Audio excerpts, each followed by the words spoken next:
Welcome to my channel, Decode.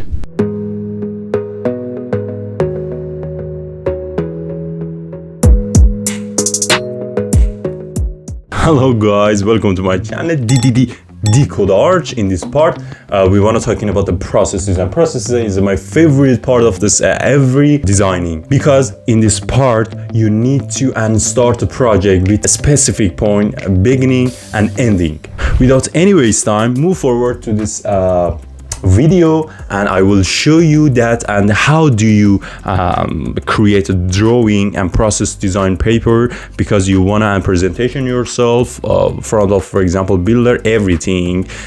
Process design is very important for every person, because you show them that your project has a framework and theory and a researcher. These are very important for every for example, boss, even competition, that especially competition. For this reason, and don't waste this video.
Thank you for watching this video. If you like this, and thank you if you subscribe our channel and give me energy for better and create a better video for you.